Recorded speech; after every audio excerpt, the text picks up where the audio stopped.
at what to expect with AMD's Big Navi lineup of GPUs.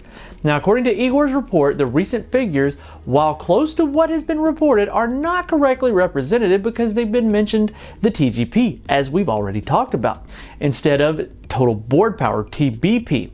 Now, we know that NVIDIA's TDP figures are based on the entire board power consumption, and this includes the GPU, VRAM, VRMs, fans, and everything that feeds it power. The AMD equivalent of TDP is regarded as TDP. According to Igor, the figures we've seen earlier suggest that the Navi 21 XT at 255 watts and the Navi 21 XL at 220 watts were in fact just the GPU and VRAM figures. Igor provides a more in-depth breakdown of what AMD's Navi 21 or Big Navi power consumption figures would actually look like. Now, the breakdown shows that the AMD Navi 21 XT GPU for enthusiast Radeon RX 6000 series graphics card will feature a power consumption of 235 watts, and this is just for the GPU alone. The 16 gigabytes of memory interface will add an additional 20 watts to the power budget. The MOSFETs will add up to about 30 watts, and the auxiliary power components of the PCB will add another 5 watts, while fans and other power consumption such as LEDs will add around 15 watts.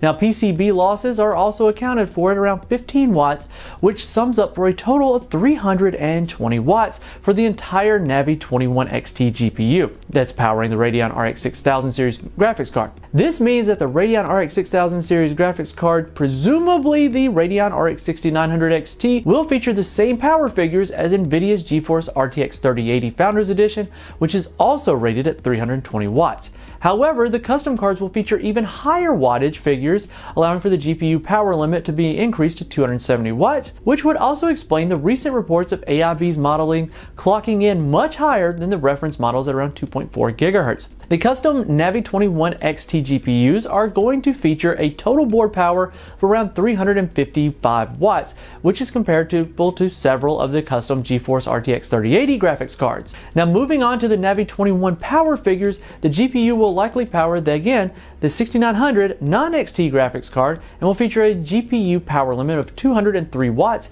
and 17 watts for the VRAM.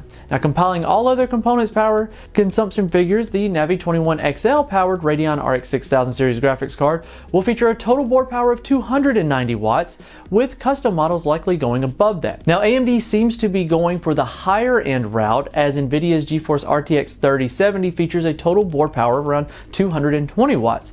There's also word on the memory configurations. From the looks of it, both Navi 21 XT and Navi 21 XL Big Navi GPU cards will come packed with 16 gigabytes of GDDR6.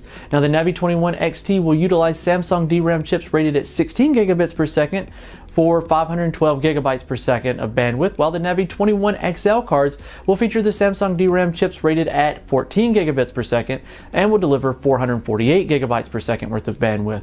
There's also reports of the Infinity Cache being one of the big features of the Navi 21 GPUs, offering higher bandwidth figures to boost high-res gaming performance. These are also specifications that we know so far, but expected more leaks to occur in the coming days prior to the unveiling itself. Igor lastly mentions that the AIB custom models for the Radeon RX 6000 series graphics cards will be available mid-November, which means soon after the launch we'll expect to see premium variants around the end of November, and it's reported that the PCB design for the Radeon RX 6000 series cards will be similar to the Radeon RX 5700 reference PCB. Since both feature the same bus interface, we can expect a beefier VRM and power delivery setup to maintain stable operation of the Big Navi GPUs. So, if you want to see that live, tune in right here. We'll be live streaming it with the pre-show with a recap of this information plus whatever comes between now and then we'll wrap up and we'll see kind of how close some of the leaks were and how far some of them were. Also, what do you think these prices are going to look at? Like, give me the price that you think the Big Navi, the XT, the price for the XL. Let me know. XT, XL, XTX, XL. You know what? Give me which one you think is going to be what price. Love to hear from you guys down in the comment section. And for more on this and other news, follow the link in the description and make sure you're subscribed and hit the notification bell so that we don't miss you in the next one.